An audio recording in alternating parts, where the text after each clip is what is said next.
Good morning, everybody. I have the pleasure and the honor to welcome you to this wonderful conference, the annual conference of the European Society for the History of Human Sciences, which this year has exceptionally been held with the collaboration of the Italian Society for the History of Science. I am Francesco Paolo De Ceglia. I teach here History of Science, and I am the head of the Bari section of the Seminar for the History of Science and Inter-University Research Center.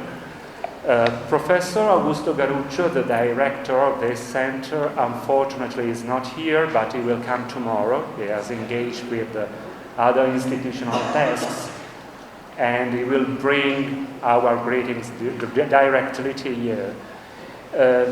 Professor Raffaella Simili, the president of the Italian Society for the History of Science, was also unable to come, but I talked with her yesterday, and she is very happy that two societies which are twins somehow can meet, because it is the occasion to exchange ideas and experiences.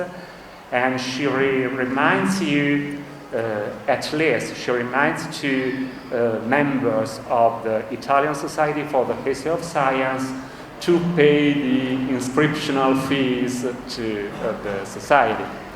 We are waiting for our rector, Professor Felice Antonio Uricchio, who is engaged but is coming.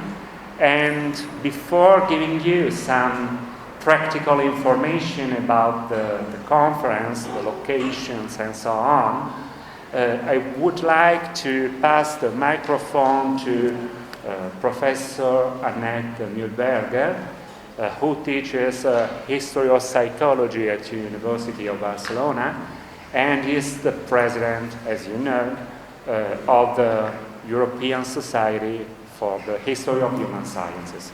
Please, Annette. Thank you, Francesco. So, as president of the European Society for the History of Human Sciences, I would like to welcome you all to this conference. It's our first joint conference together with our Italian colleagues from the Italian Society for History of Science. So in this sense, it's something very new. And from my personal experience, and you all know who organize our conference, to organize a conference is a big deal. It's a lot of work and responsibility. But if you even it's a double challenge. If you have a joint meeting, because you have to meet the expectations and the ways of handling things for both societies. So it's really like an exciting event, and I thank already at that point for all the work the organizers have done so well to make this happen and to have this joint meeting together with the Italian colleagues. I hope there will be, the program looks excellent. I hope there will be also interaction and lots of discussions among these both groups.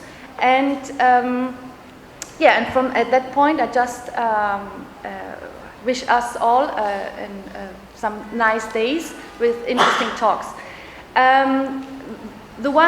The members of the European Society for History of Human Sciences probably remember that we already had a meeting. I think it was in 2008 here in Bari.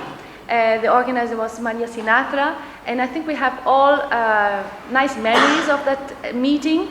It had its own idiosyncrasy, how things work in Italy, and we have been in the same room, so entering here it was like a déjà vu, remembering the talks. And it seems that we have, I will advise also again, one of these, for me it looks like typical of this university or this country, is that I will now start my keynote keynote talk, but the rector will arrive at a certain moment, as far as I understood, and then say his words when he arrives. So there will be some kind of welcome words from the rector at certain point we don't know exactly when. So be waiting and expect it at any moment. On my part, as I say already, thanks to the people who took care of the organization, so Maria Grazia, but also Augusto Carucci, Francesco De Celia, and as far as I've seen, they had also some local supporters, Benedetta Campanile, Anna Maria Macchia, Lorenzo Leporiere, and Lucia De Frenza. So I only want to mention these names because I think they did a lot of work. And that's all what I want to say at that point. Only some practical information. So, first of all, I would like to communicate you that this year, the Seminar for the History of Science, our institution celebrates 50 years of activity, and it is very important to organize this conference in the framework of the celebrations. And when Maria Grazia Proietto past Christmas asked me to organize this conference, I was a little bit terrified because I remembered the conference beautifully organized by Maria Sinatra, and I know how difficult it is to set up manifestations like that. But we have a great family, so many people collaborated in constructing this wonderful event. I would like to thank, beside the people you already mentioned, Maestro Sara Mannarini, who played the piano. So thank you very much. We had sessions in Italian and in English, but we don't have two different conferences. So you can attend the conferences, the sections you are interested in. So they are sessions both for ESH members and for CIS members. We have a coffee break and a refreshment per day. We invite you, and the coffee breaks and refreshments will be held here in the hall you passed through after climbing the monumental staircase. We know that this room is wonderful, is frescoed, but it is very hot. And we have two other rooms. We will use this room only for plenary lectures, but the other sections will be held in the Centro Polifunzionale per gli Studenti. After a break, we can go all together there, and we will have two rooms with air conditioning. If you want to ask something to the organizational committee, you can identify our group because we have this orange badge. So if you look at someone who has this orange badge, please don't hesitate to ask. If you want to participate in the social dinner of tomorrow, please leave your name at the secretary, which will be open during the conference. And what else? In the Centro Polifunzionale per gli Studenti, we have an exhibition, an artistic exhibition by the artist Giuseppe Ciraci, and we set up it because we know that he touches on many topics which are considered in this conference too. And I think I told you what I had to tell you. The times, so schedule is very important, is paramount.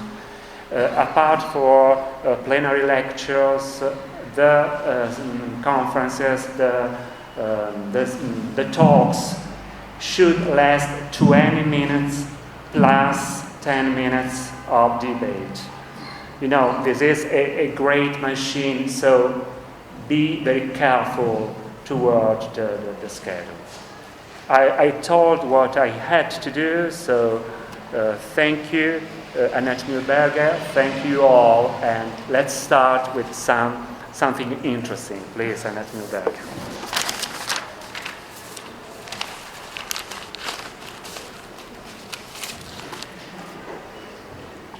again, the microphone closer? Yeah? Okay, let's see. Better? Okay, thank you. I will start with one last thank you, because I want to thank the organizers for inviting me to give the keynote talk, and I'm glad to tell you a bit about my research on which in the last years has dealt with the history of mental testing. I will start with a more general historiographic introduction, because I think this is what connects us more easily among the community of historians, which is the group we have here, and give you only in the second part of my talk some examples of the case studies I'm undertaking. So I'm putting more the emphasis on how I work than on the contents of my material. In historiography, in history of science, and during the last years, it has become clear that the social turn, the idea that science, we lost the old hopes of the positivists, that science should be something viewed as something objective, universal, and so on. So I think this is long time ago we passed that, and right now no one, as among us historians, doubts that science is also a human construction. I think the book of Danzinger, with the title Constructing the Subject, represents this turn, this historiographic turn very explicitly. And what we have to deal now as historians, or to search for, is how is this knowledge constructed? I think notions like Secor's idea of knowledge in transit take scientific objects, techniques, and theories. They circulate, and we have to look on how these different techniques are appropriated in certain contexts. This contextualization has been done very, I would say, profusely and in a very excellent way. For example, in my field, by John Carson. It's also like a professional turn.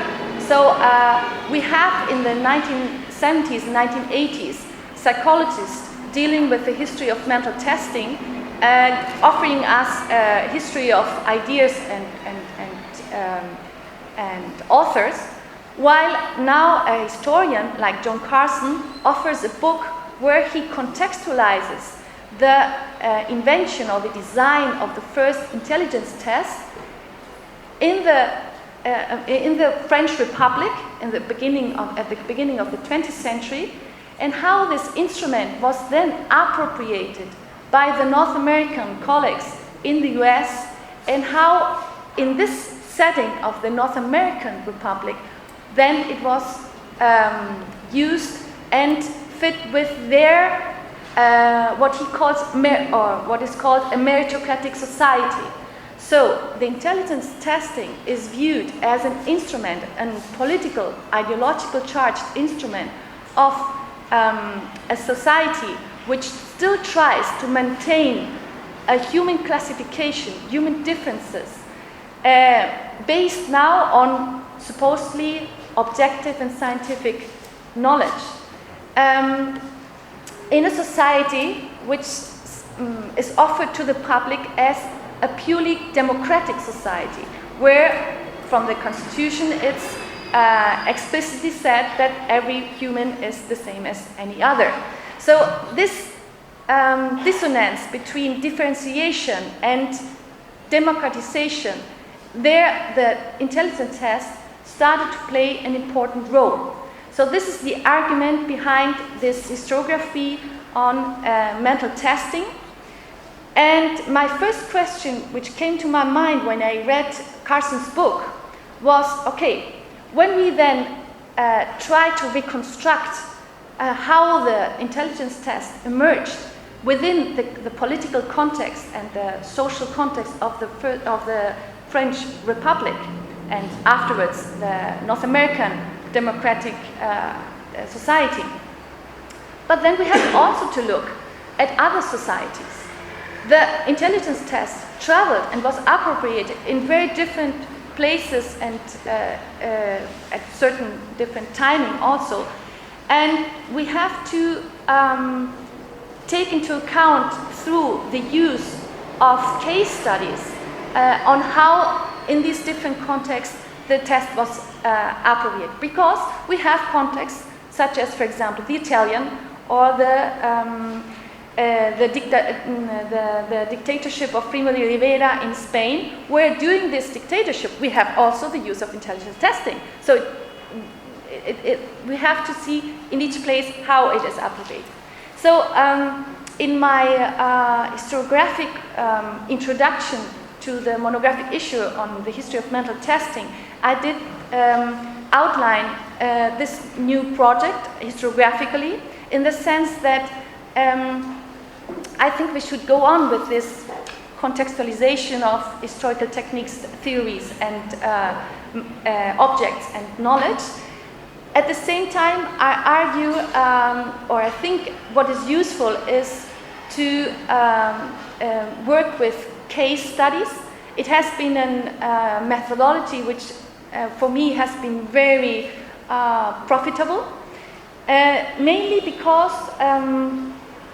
because of two advantages I see in this microhistory tool.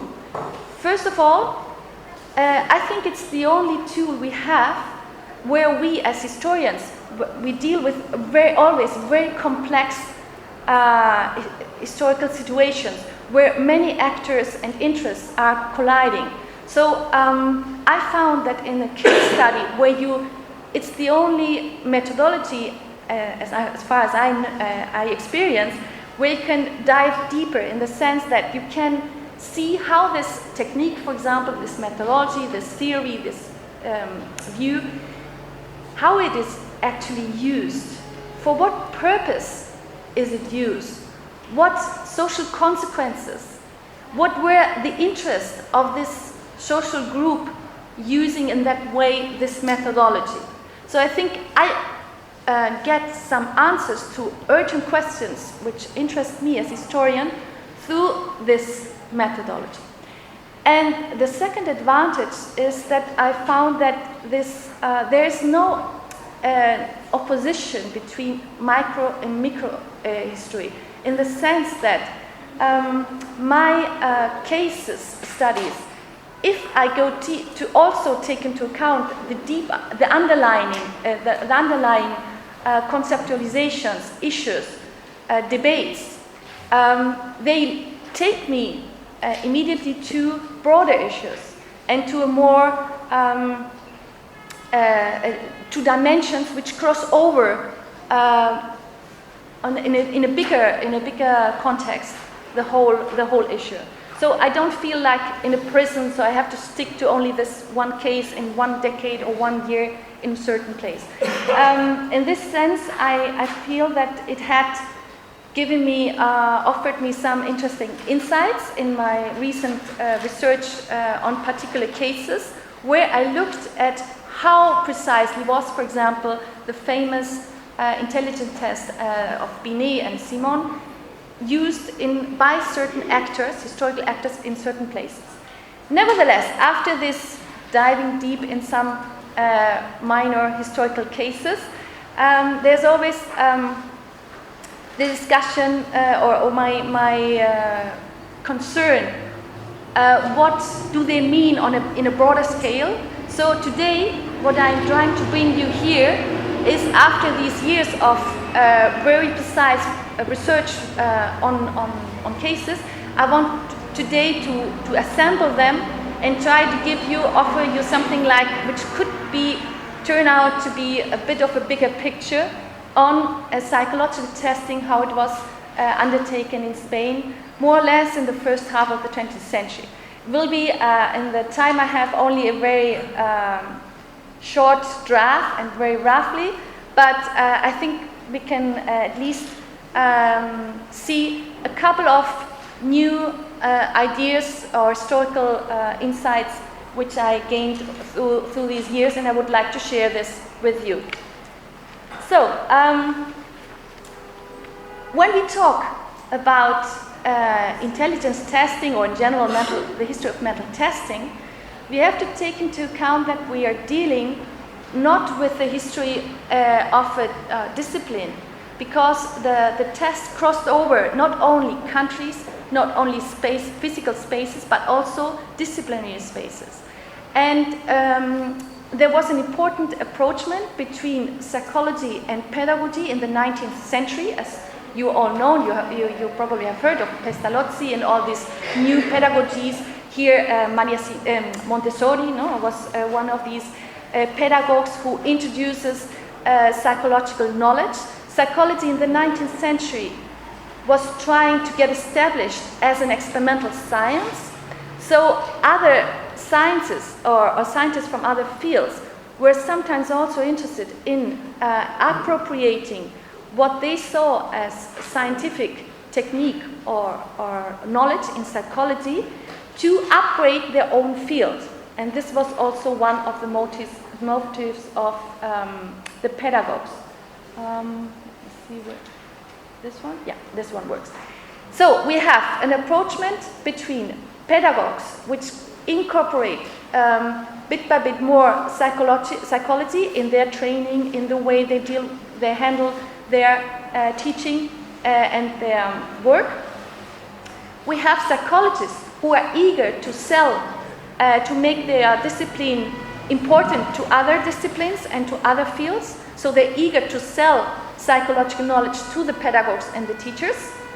And we have, in the 19th century, a process which is called by the historians of medicine, medicalization process, which means that it's a process through which medicine is colonizing systematically other fields and is introducing ruling, so to speak, clinically, also other spaces, not only very linked to the clinical sphere. So, for example, they're ruling through the scholastic inspection, the schools, even the private life, sex life of people, and many other things. So, in this panorama, we find that there's not only approachment between pedagogy and psychology, but also this approachment is vehicled through medicine. And through all these fields, the intelligence or mental testing enters into pedagogy. And there we find the intelligence testing being used. So just a couple of pictures. On your left, oh, it's not very well to see. Okay, we have Claparède, a very famous pedagogue who introduces systematically mental testing and psychology. And on the other side, we have Alfred Binet, a psychologist who gets active in this society for child study. So now from the psychology, moving towards the field and working together with teachers. So the intelligence test, just to give you roughly an idea what it's about, it's a bit different than today's intelligence testing. At the time of the beginning of the 20th century, intelligence testing meant an individual interview between the examiner and the child. And it was, in 1908, we have the first scale. So the child did a series of exercises, as you can see in the pictures, like deciding which face is nicer and all this. And in the end, you could say that this child has a certain mental age, and then compare it to its physical age, and thereby see if it's retarded or it has the intellectual development it should have. So we have a very complex panorama towards the end of the 19th century. With the child movement, the new pedagogies, we have psychologists working in doing research on topics relevant for teachers, and we have also the physicians doing anthropometric registering, which bit by bit introduces also psychological testing, and the mental hygiene movement, and so on. So now I come to talk a bit about Spain, at least to give you some examples. Being a kid in Spain wasn't a good idea. It was a hard life, as you know, the industrialization, the big cities like Madrid and Barcelona towards the end of the 19th century where kids and women were really had very harsh and difficult labor conditions, and the schooling in general was in the hand of priests. So it was normally Catholic schools. There were also some public schools, not many, and not the attendance of the children were not very regular. So it depended very much. So in general, what I want to remind you is, if we talk about mental testing, modern schools, modern pedagogy, progressive psychological pedagogy, in Spain, we are always talking about very, very few elite institutions. So 90% of the schooling at the beginning of the 20th century still, or nearly all the first half, was totally traditional. It was a disciplinary act like was common centuries ago, and there was not much of a psychological training or concern of the teachers. And one additional aspect we have to take into account too is that teachers were so badly paid in Spain, especially rural teachers, that they depended on the charity to get some food from the parents. So it's a very difficult situation, and it's one expects there to find nothing about testing, because how could they care about such a topic?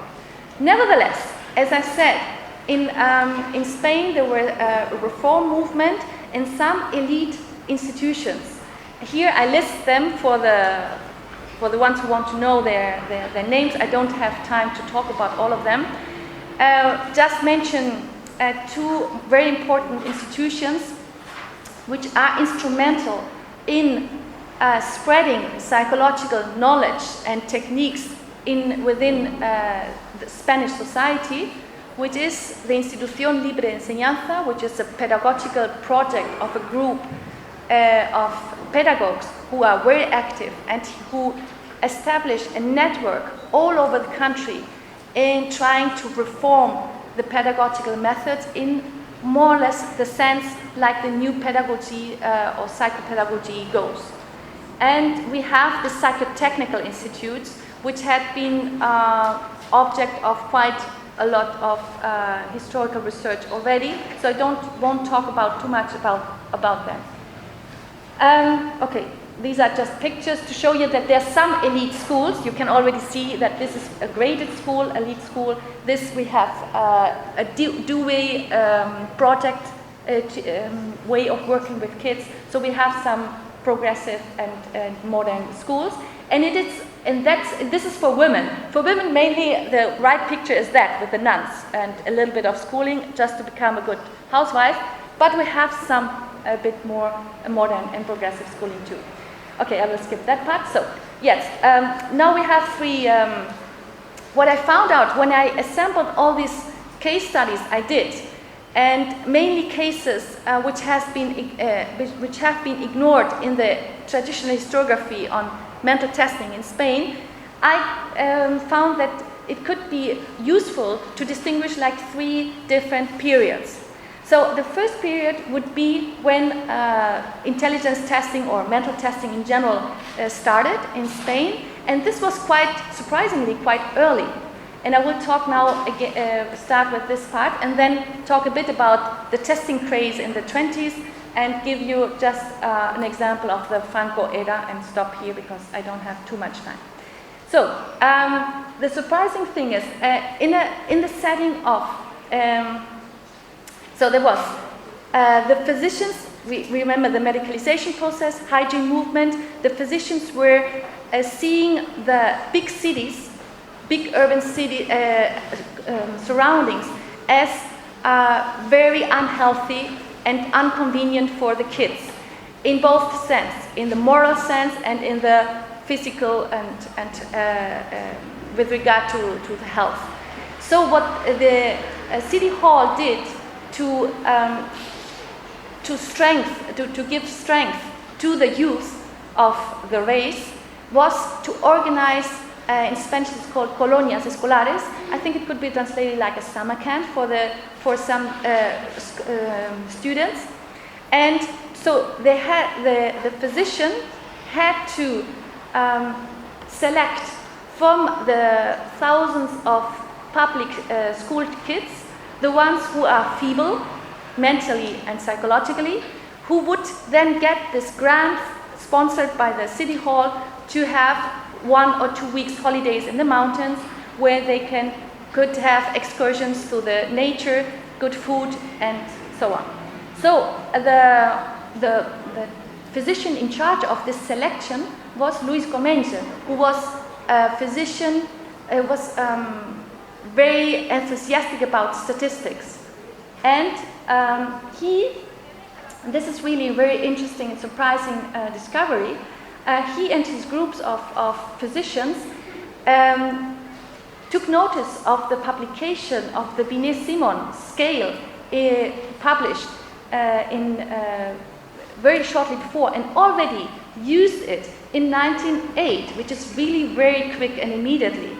It's even before an official translation and adaptation of the test existed in Spain. So what interested me in this case is because in this case we have, and this is not so normal, we have even a memoir where Comenge and his colleagues published exactly the task and the questions they gave to the students. So I was able to compare with the original French test the version they applied to the kids. And what I found out is that there are some tiny but very, very interesting differences. For example, while Binet-Simon asked the kids only to count the fingers, now Comenge asked the kids to count fingers and toes, which is a bit more difficult for kids, at least. They add what they called supplementary questions. The idea is that when they were not very clear about the mental age of the kid, they would add some questions. And these questions, compared to the Binet questions, are not that easy. So to answer why some animals have horns, and how to resolve domestic problems, and what are doing the priests, I would say it's not easy. And interestingly, he introduced there questions specifically for boys and for girls. A differentiation the Binet-Simon does not do. So this is, when you look very close to this case, you find that this appropriation process introduces some certain aspects which are quite meaningful. Okay, I will give you 2 more examples and then make the overall evaluation of all this. Okay, and the testing craze. Of course, the testing was mainly done in the 1920s and 1930s in Spain in the psychotechnical institutes. Nevertheless, I found that the ones who actually had access to big groups of scholars, of students, were not the psychologists working at these institutes who had troubles to get children to the institute, to go there and take tests, but the pedagogue, the teachers. And there we have a teacher who is training future teachers, who became the main defender of the Binet-Simon test in Spain. His name is Anselmo González. Here's one of his main books, contributions. And here, if we take a look at why was this man interested in that his colleague teachers using intelligence tests in school. Was it only to grade their students and know what their intelligence is? No, that was one interest, of course, but his main concern was a different one. And this is interesting because it tells us something about the local context and the idiocracy of the Spanish system. So he offers in this chart, it's nearly not to be seen, but maybe you recognize that there are 3 lines. There's a thick line which goes up. So this is the intelligence measured in the school with kids of 7 years, 8, the grade of 8 years, 9, 11, 12, and 13. And the idea is that they're improving in intelligence through the time. Okay, that's actually what we would expect. But the other lines would be the same evaluation of the kids going to different kinds of schools. Because we have in Spain the competition between several school systems at that time in the 1920s, which is, on the one hand, the traditional Catholic schools dominated by the church. We have the public schools, which Anselmo González was part of this kind of, he was a defender of this kind of school system, public schooling. And then there were also private, what he calls radical schools, which were the workers by themselves organized schools, especially the anarchists, wanted to have a different schooling for their kids. So what Anselmo González is doing with the intelligence test is something we would never expect this use, but he's using it to show, look, if you put your kids in a public school, their intelligence will improve. While if you put them in these other private schools, they will not improve at all, even they destroy their intellectual capacities. And this is a way how he tried to get more funding from the government to invest in public schooling and the income of the teachers, which was really very bad. Okay, and I don't have much time, so I just skip and we now move forward and go to the Franco era. And in this setting, of course, as you probably know, after the Civil War, in Spain, the educational system was again dominated by the church. Although this doesn't mean always that teaching was necessarily outdated and traditional and conservative. There were different kinds of school, and for example, as you probably know, the Jesuits were quite modern technique and modern in their schooling than others. Okay, and I will skip all this, I don't have time to talk about that. But we have, in the Franco era, a group of very active psychologists who in the 1940s and 50s tried to spread psychological knowledge and techniques within Spain. And this group, there are no priests. Germain and his close collaborators, they collaborate with priests, and these priests, which are the official defenders of or representatives of philosophy and psychology in Spain by the regime, who wanted to have a psychology in line with neo-scholasticism or scholasticism, they were lucky that these priests were open-minded, and they didn't see any problem in, on the one hand, defending neo-scholasticism or neo-Thomism, and on the other hand, introducing modern applied psychology of testing. So a lot of testing is actually done in the 1950s, 40s and 50s. And just to give you one example, because I don't have time to give you all the examples I prepared, one typical example is this one. Okay.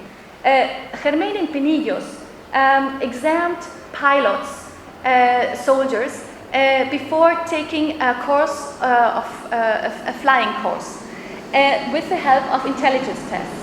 And this table, again, is very difficult to see for you, but what you can recognize is that there are some thick lines and two columns here. Two columns and these thick lines. So up the first thick line means that the pilots or the soldiers who passed with a very good score the intelligence test all passed, did an excellent performance in the flying test as pilots at the end of the course. While down we have the pilot who did not get good scores in the intelligence test, and he failed actually the course on the final exam. So the psychologists, Pinillos and Germain, were arguing to the military and the government to say, look, psychological instruments like the intelligence testing is useful because then you can see in which soldier to invest in taking part of a course and who is better not to take a course as pilot. And there's another example of a study of intelligence and personality and behavior in 165 soldiers.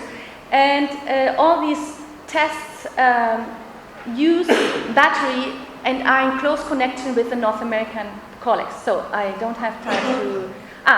okay, I should at least 1 minute spend on that. Because the group, as I say, was very successful. They were able in the 40s, which were very hard times for Spain, with this autarkic economical system, they were even able to found a journal, a department, and a Spanish Society for Psychology. So they were institutionalizing psychology very successfully. At the same time, although the group was able to open spaces for psychology and psychological testing in these times of the regime, there were also some points where there was a collision.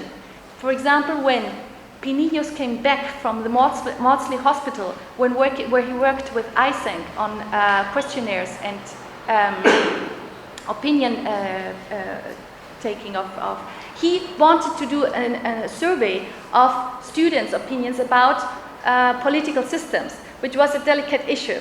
And he did this survey, and in 1955 he finished it and wrote the report.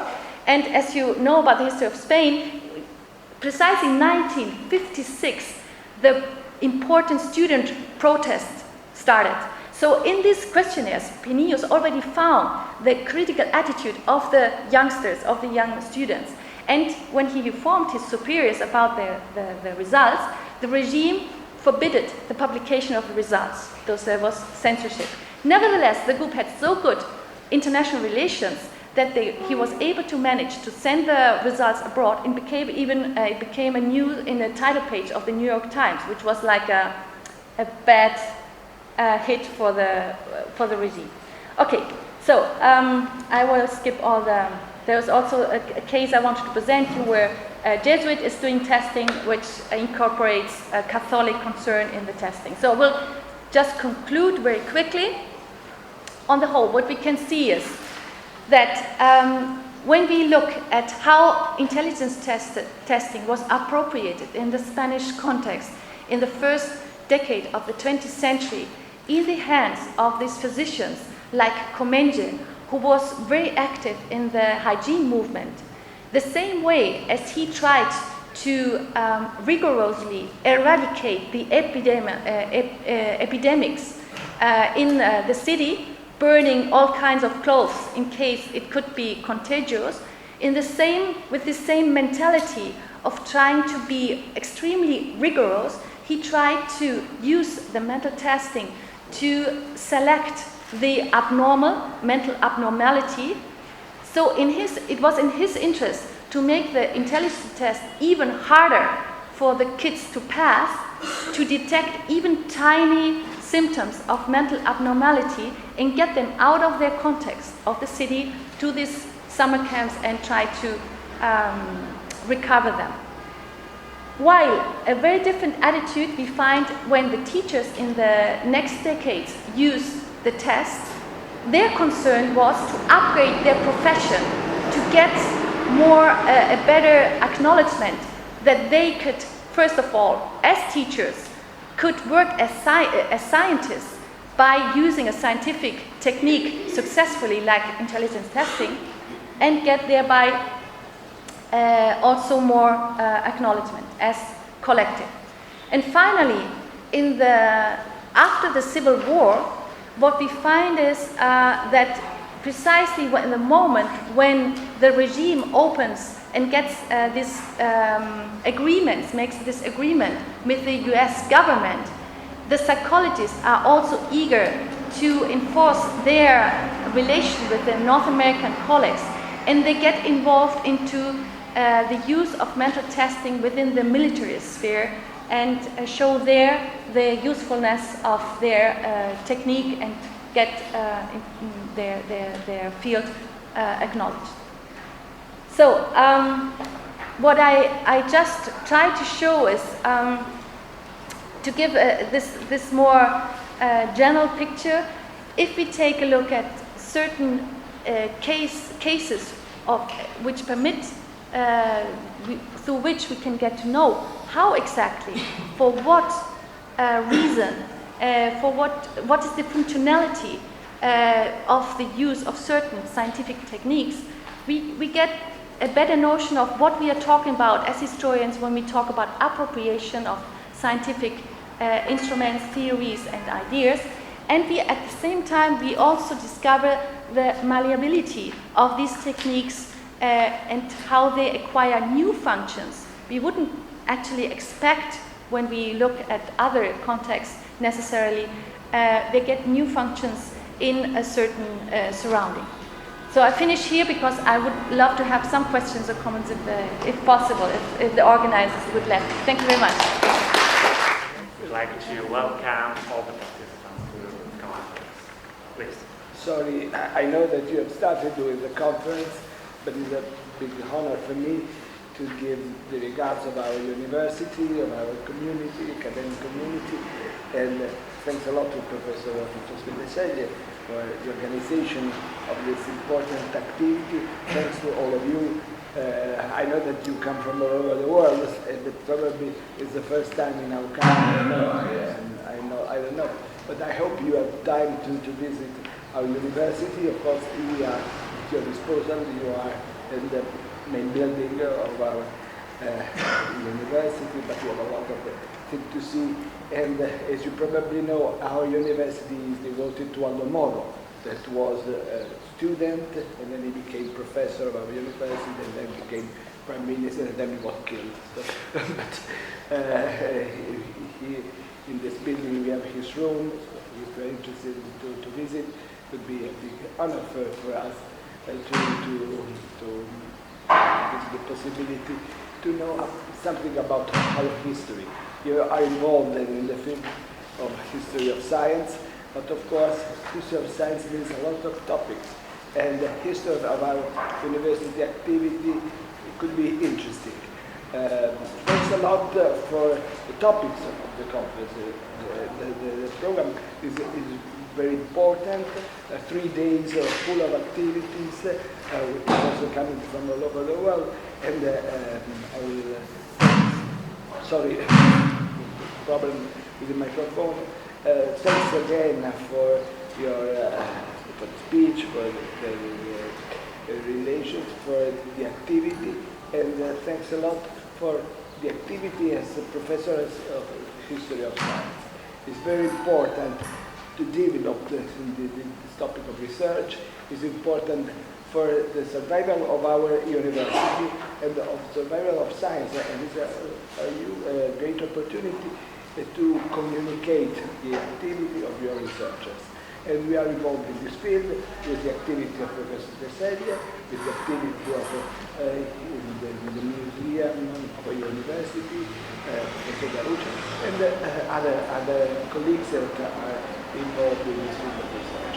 Thanks again, and sorry for the delay, but I was engaged in the thesis. Of course, I'm a professor. I'm a lawyer. I'm not in this field of research, but I think that history of science involves every topic of research. So it's quite important to promote your activity, and I'm very happy for this conference and for the opportunity to meet, discuss, and to promote this kind of topic that is very important, as I told before.